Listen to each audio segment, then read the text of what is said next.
Ang kwentong ito ay patungkol sa isang batang lalaki nang biglang bumagsak sa kanyang mundo ang isang kakaibang robot na musician mula sa kalawakan. May taglay itong pambihirang kapangyarihan. Nakakalikha ito ng musikang hindi pa kailanman narinig ng sinuman. Ngunit hindi nagtagal, dumating ang panganib. May makapangyarihang grupo na gustong hulihin ang robot. Wala nang ibang pagpipilian ng bata kundi protektahan ang bago niyang kaibigan. Magkasama silang nagsimula sa isang paglalakbay na puno ng musika, misteryo, at pakikipagsapalaran. Simulan na natin ang kwento. Makikilala natin si Ren Shouchen, isang 13 taong gulang na batang napakahusay tumugtog ng piano. Pero may isang malaking problema sa kanyang buhay, ang kanyang ama. Gaano man kagaling tumugtog si Shouchen, hindi pa rin ito sapat para sa kanyang ama. Iisa lang ang lagi nitong sinasabi, mag-practice ka pa. Naghahanda si Shouchen para sa isang malaking kompetisyon sa musika. Dahil dito, halos hindi na siya pinapahinga ng kanyang ama kahit isang minuto. Sobrang pinipilit siya kaya wala na siyang oras para mag-relax, ni hindi man lang makapagbanyo ng maayos. Ang totoo, pangarap noon ng kanyang ama na maging isang sikat na musician pero hindi ito natupad. Kaya ngayon, ipinapasa niya ang lahat ng kanyang pangarap at pressure sa sariling anak. Ang mas masakit, hindi naman talaga pangarap ni Shouchen na maging mahusay na pianista. Ginagawa lang niya ang lahat para mapasaya ang kanyang ama, dahil ang tunay niyang pangarap ay maging isang astronomer. Mahilig siya sa kalawakan, mga bituin, at sa mga misteryong nasa universo. Isang araw, nalaman ito ng kanyang ama at nagalit ng husto. Kinuha nito ang magazine tungkol sa kalawakan na palihim na binabasa ni Shouchen at pinunit ito sa harap niya.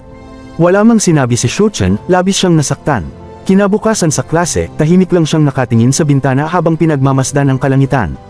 Iniisip niya kung gaano kasarap maglakbay sa mga bituin at iwan ang lahat ng problema sa mundo. Pero bigla siyang naputol sa kanyang pag-iisip nang mapansin ng guro nilang si Mr. Dong na hindi siya nakikinig. Agad siyang pinagalitan sa harap ng buong klase, at sinabihan siyang tumayo, ngunit nang makita ito ng kanyang kaibigan, agad niya itong tinulungan para ipagtanggol, ngunit lalo lang silang napahamak. Pareho silang naparusahan, at doon natuto si Shouchen na hindi maganda ang sumuway sa guro. Nang oras ng break, nagsalita si Paul Wang, ang presidente ng astronomy club ng kanilang paaralan. Inanunsyo niyang tumatanggap na sila ng mga bagong miyembro. Natuwa si Shouchen dahil naniniwala siyang may buhay sa malawak na universo. Kaya agad siyang nag-apply, pero nang malaman ni Paul ang tunay na dahilan ng kanyang pagsali, hindi siya tinanggap. Sa halip, mas pinili nito ang ibang estudyanteng wala namang interes sa kalawakan. Labis na nadismaya si Shouchen, pero mas lalo pang lumala ang sitwasyon. Habang naglalakad sila ng kanyang kaibigan sa paaralan, hinarang sila ng bully na siyan kasama ang grupo nito. Hinamon siya niya na patunayan na totoong may mga alien. Kapag hindi niya ito nagawa, bubugbugin siya. Napaisip si Shouchen dahil wala naman talaga siyang ebidensya. Kaya gumawa siya ng mabilis na plano. Binato niya ng bola si Professor Sang at pinalabas na siya ang may kagagawan. Habang nagkakagulo ang lahat, mabilis silang tumakbo palayo. Pero hinabol pa rin sila ni Yan. Para makatakas, naghiwalay sila ng kanyang kaibigan at nagtago. Mabilis na pumasok si Shouchen sa silid ni Miss Lu, kung saan nag-aaral ang kanyang half-brother na si Momo. Pagkatapos ng klase, nakita niya ang kanyang ina. Masaya siyang inanyayahan nitong maghapunan. Sandaling naging maayos ang lahat, pero biglang dumating ang kanyang ama at agad siyang isinama pauwi. Doon natin nalaman na hiwalay ang kanyang mga magulang. Umalis ang kanyang ina noong bata pa siya at bumuo ng panibagong pamilya, habang hanggang ngayon ay hindi pa rin ito napapatawad ng kanyang ama. Nang gabing iyon, nagkaroon sila ng matinding pagtatalo. Gusto ng kanyang ama na mag-practice siya ng piano gabi-gabi, pero sawa na si Shouchen. Ayaw na nga niyang makita ang piano. Sa sobrang galit, pumasok siya sa kanyang kwarto at nilagyan pa ng nakakatawang sungay ang litrato ng kanyang ama. Pero sa huli, naupo pa rin siya at nagsimulang mag-practice. At doon nangyari ang isang hindi kapani-paniwalang pangyayari. Isang bulalakaw ang biglang dumaan sa kanyang bintana. Nagulat si Shouchen. Maya-maya, napansin niyang nawawala ang kanyang stuffed panda. Ilang sandali lang, bigla itong lumitaw sa harap niya.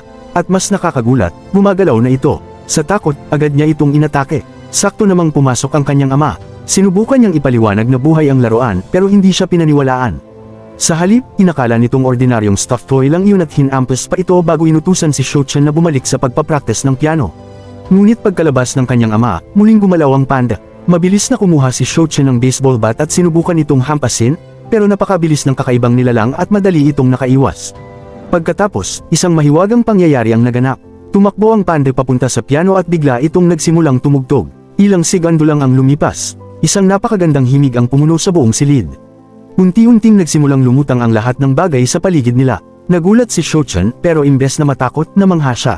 Napagtanto niyang hindi mapanganib ang nilalang na ito kaya dahan-dahan siyang lumapit. Pagkatapos ng maikling pag-uusap, nalaman niya ang totoo. Ang panda ay hindi ordinaryong laruan. Isa pala itong alien mula sa planetang Alpha 18. Lalong natuwa si Shouchen. Sa wakas, nakatagpo na rin siya ng totoong alien. Ipinaliwanag ng alien na ang tunay niyang katawan ay gawa sa enerhiya. Kaya kailangan niyang pumasok sa mga bagay tulad ng stuffed panda upang manatili sa mundong ito. Hindi pa rin makita ni Shochen ang tunay nitong anyo.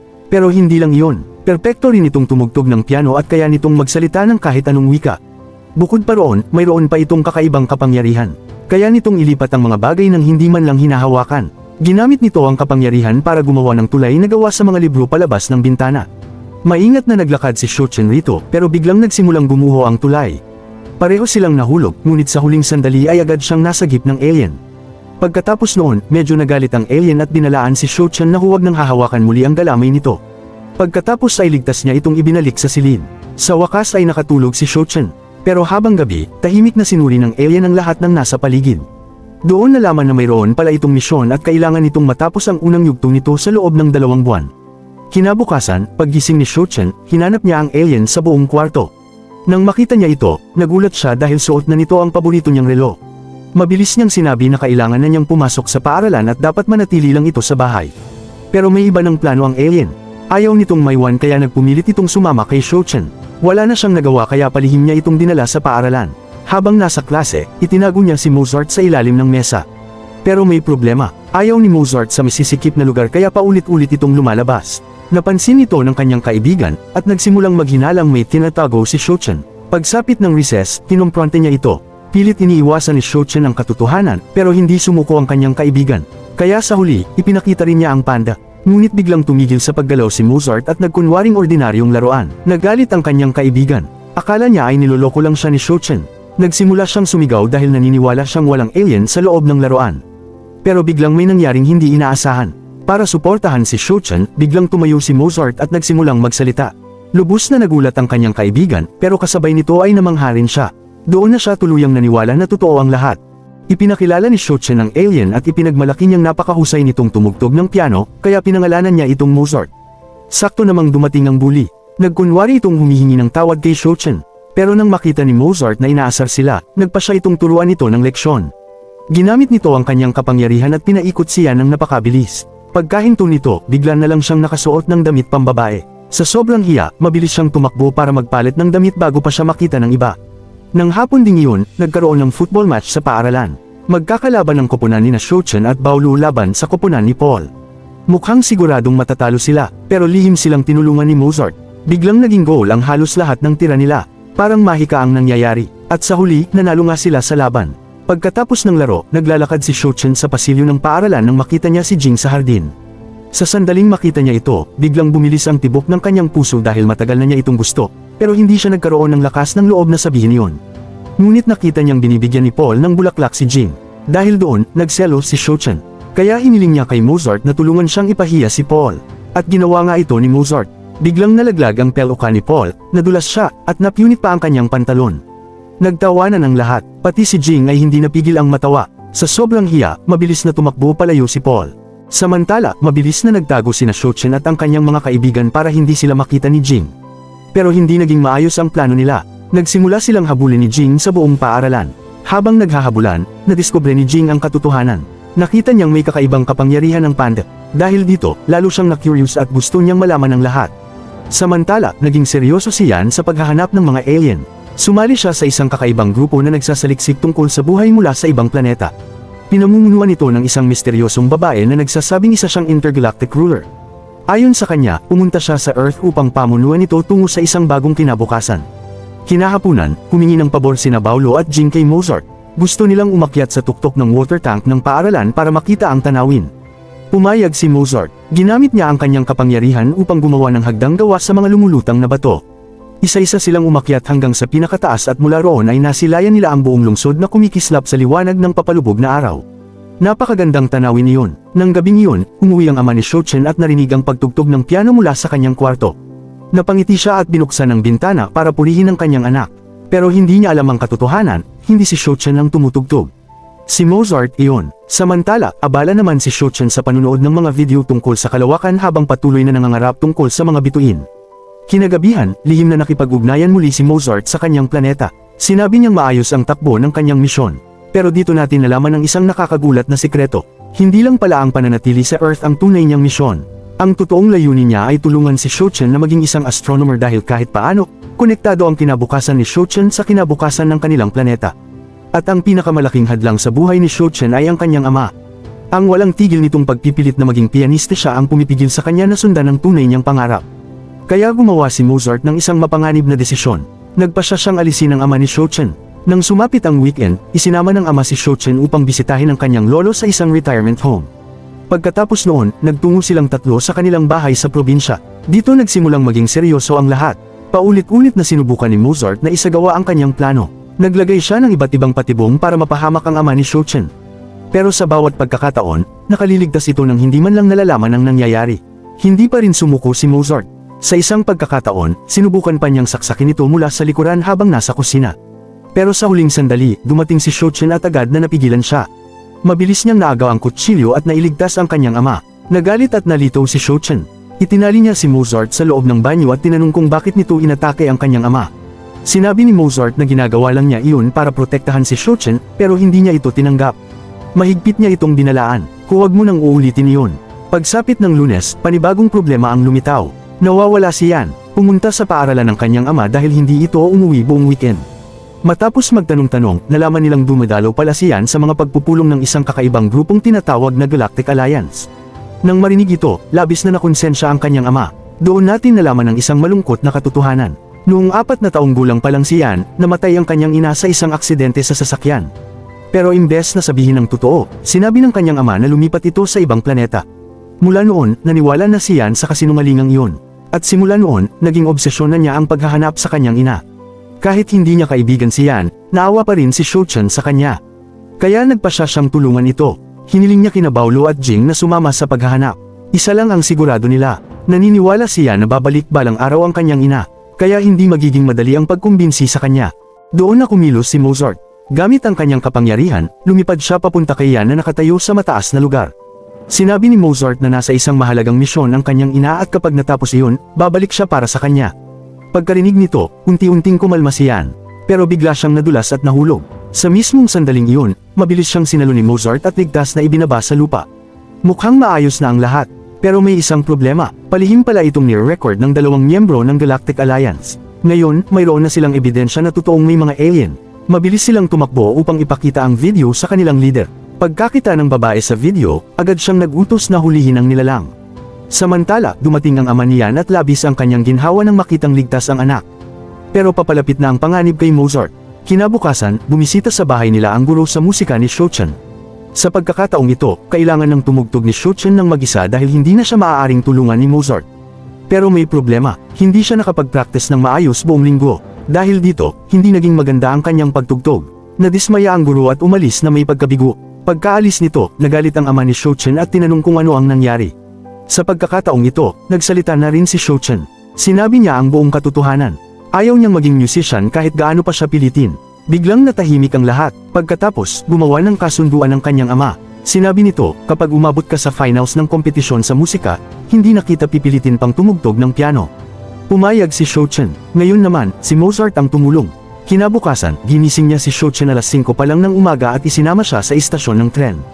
Pagdating doon, may kakaibang nangyari. Inihagis ni Mozart ang isang maliit na kulay kahel na bola sa bibig ni Shouchen. Noong una, kakaiba ang pakiramdam. Pero biglang naging napakatalas ng kanyang pandinig. Naririnig na niya kahit ang pinakamaliliit na tunog mula sa napakalayong lugar. Tuwang-tuwa si Shouchen habang naglalakad sa lungsod at pinakikinggan ang lahat ng tunog sa kanyang paligid. Pag-uwi niya at muling tumugtog ng piano, may malaking pagbabago. Ngayon, ramdam na niya ang bawat nota. Mas naging maganda ang tunog ng musika sa kanyang pandinig at mabilis na gumaling ang kanyang pagtugtog. Hindi nagtagal, tumugtog siya sa harap ng mga hurado. Sa pagkakataong ito, humanga ang lahat. Nakikita nilang tumutugtog siya ng may tunay na damdamin. Unti-unting sumikat ang pangalan ni Shouchen. Maging ang mga pahayagan ay tinawag siyang batang henyo sa musika. Labis ang pagmamalaki ng kanyang ama. Pero naalala nito ang ipinangako niya. Matapos makapasok sa finals, sinabi ni Shouchen ang isang nakakagulat na desisyon. Ayaw na niyang tumugtog ng piano at hindi na siya sasali sa huling laban. Pero muli siyang kinausap ng kanyang ama. Hiniling nitong manalo muna siya sa kompetisyon at pagkatapos noon ay maaari na niyang iwan ang musika habang buhay kung iyon talaga ang gusto niya. Sa huli, pumayag si Shouchen. Dumating ang araw ng finals. Umakyat siya sa entablado. Inaasahan ng lahat na tutugtugin niya ang dati niyang pyesa. Pero may ginawa siyang hindi inaasahan. Sarili niyang komposisyon ang kanyang tinugtog. Isang musikang hindi pa kailanman narinig ng sinuman. Namangha ang mga hurado. At dahil doon, siya ang nanalo sa kompetisyon. Masaya ang kanyang ama ng higit kailanman. Kinagabihan, dumating din ang kanyang ina. Mahigpit siya nitong niyakap at sinabing ipinagmamalaki siya nito. Maya-maya, dumating din ang kanyang mga kaibigan. Pero may malungkot na balita si Jing. Sinabi niyang lilipat na ang kanilang pamilya sa ibang lungsod makalipas lamang ang 2 araw. Nadurog ang puso ni Shochen, pero itinago niya ang kanyang nararamdaman at tahimik na umalis. Kinabukasan, niregaluhan siya ng kanyang lolo ng isang teleskopyo. Samantala, binigyan naman siya ng kanyang ama ng aklat tungkol sa astronomiya. Noong una, natuwa siya, pero maya-maya ay lumabas din ang katotohanan. Gusto pala ng kanyang ama na pumasok siya sa pinakamahusay na music academy sa buong bansa. Nagalit si Shochen, pakiramdam niya ay niloko siya. Tumanggi siya at sinabing sinira ng kanyang ama ang kanilang kasunduan. Pagpasok niya sa kanyang kwarto, nagpasya siyang tumakas. Humingi siya ng tulong kay Mozart. Pero bago sila umalis, gusto muna niyang makita ang kanyang mga kaibigan sa huling pagkakataon. Una nilang sinundo si Paolo. Pagkatapos ay pumunta sila sa bahay ni Jing at niyaya siyang maglakad sa lungsod sa huling pagkakataon. Habang naglalakad sila, napansin ni Mozart ang isang bangka sa lawa. At doon siya nakaisip ng isang plano. Ginamit ni Mozart ang kanyang kapangyarihan at pinalipad ang bangka sa ere. Nagulat ang lahat ng tao sa parke nang makita nila ang isang lumilipad na bangka. Sumakay rito ang tatlong magkakaibigan at nagsimula ang kanilang munting pakikipagsapalaran. Pero hindi lang sila ang naroon. Palihim silang sinusundan ng misteryosong babae at ng kanyang grupo. Makalipas ang ilang sandali, lumapag sila malapit sa isang lumang tore. Pagsapit ng gabi, sabay-sabay silang naupo at pinagmasdan ng mga bituin. Tahimik at napakagandang sandali iyon. Pero nang tingnan ni Mozart ang kanyang relo, napagtanto niyang seryoso na ang sitwasyon. 17 oras na lang ang natitira bago matapos ang kanyang misyon. Kaya muli niyang ginamit ang kanyang kapangyarihan. Lumikha siya ng napakagandang hologram ng buong Milky Way. Ngayon, parang napakalapit na ng mga bituin. Lubos na namangha si Shochen. Pakiramdam niya ay mas malapit na siya sa kalawakan kaysa dati. Pagkatapos, tinanong nila si Mozart tungkol sa kanyang planeta. Ipinakita nito ang maliit na larawan ng Alpha 18. Pero dahil sa sobrang paggamit ng kapangyarihan, nanghina si Mozart. Bago matulog, hiniling ni Shochen na ikwento nito ang isang kwento. Sa pagkakataong ito, sinabi ni Mozart ang buong katotohanan. Inihayag niya ang tunay niyang misyon. Sa hinaharap, magkikita ang mga tao at ang mga alien mula sa Alpha 18. Magkasama silang bubuo ng isang bagong mundong taytirhan ng 2 lahi. Pero nakasalalay ang kinabukasang iyon sa isang tao, isang astronomer mula sa Earth. At ang taong iyon ay si Shochen. Kung hindi niya susundin ang kanyang tunay na pangarap, hindi kailanman mangyayari ang kinabukasang iyon. Kaya ipinadala si Mozart sa Earth upang tiyaking susundin ni Shochen ang kanyang totoong pangarap kahit ano pa ang mangyari.